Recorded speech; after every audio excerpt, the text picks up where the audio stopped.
Hindi pwedeng mawala ang mantika sa kusina. Ginagamit kasi ito sa maraming lutuin. At may kinalaman dyan ang susunod naming challenge.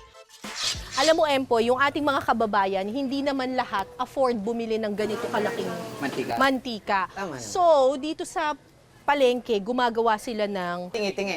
tingi-tingi. Yun. Correct. Sa round na ito, magpapabilisan kami ni Empoy sa pagre-repack ng mga tinging mantika. Pero syempre, bago kami sumabak, tuturuan muna kami ni Kuya Maki ng tamang teknik sa pagsasalin at pagtatali ng mantika. Yan na nga. Tama na. Yes Ay, po, lang. opo. Perfect, perfect. Tapos ito po ma'am, lalagay po dyan sa loob. Ito po muna. Isang buong po ganyan, lalagay po dyan. Opo. Yan. What a shot! Perfect. Yun! Yan, ganyan. Nice, nice. Tapos, Ibubuho lang po siya ng ganito ma'am, ganyan. Kailangan po kagatin. Para sa...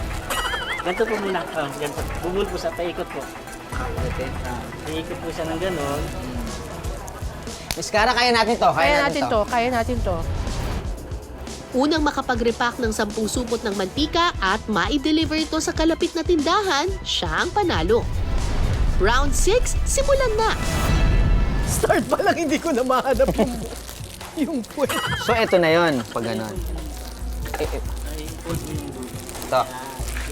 Oo, tama. Okay. Isang takal. Oo, imbudo nga. Uy, mag-imbudo ka. Asan ba yun? Asan ba yun? Ito ba yun? Susok-sok.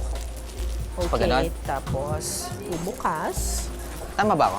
Tapos, hop! Ito yung mahirap para sa akin eh, yung itatali na siya. Hop! Gaganon, yun! Kagat. Gusto mo ako taga-kagat? Teka, wait lang.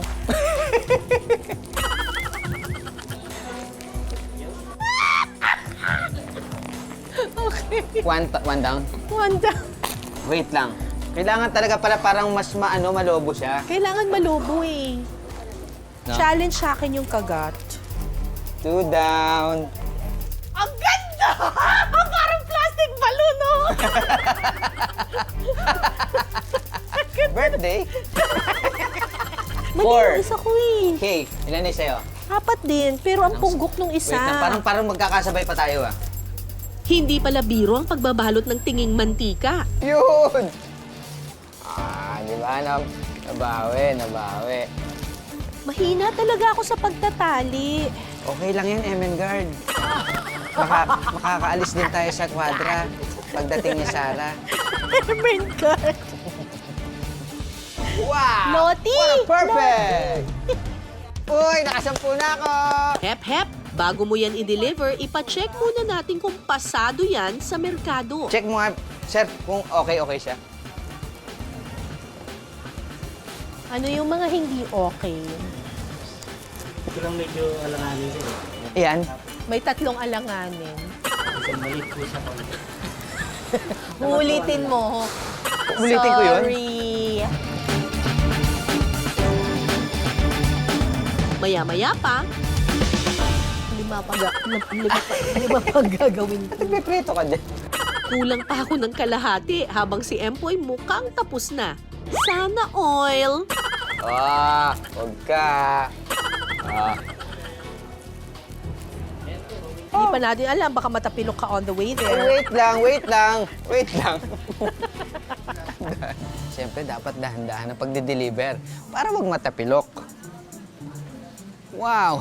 Tantararan! Hello, ate! At your service, ito na po ang inyong mantika. Salamat po. 10 yan. Walang labis, walang kulang. Thank you po.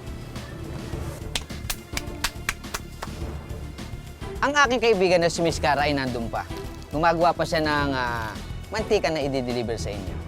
Hintayin niyo siya, baka next week nandito na yan. Ay, sorry. Yung bayad niyo po. Bayad niyo po pala. sorry.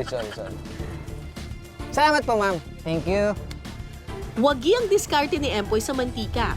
At ang nanalo sa challenge na ito ng 100 pesos. Tantararan!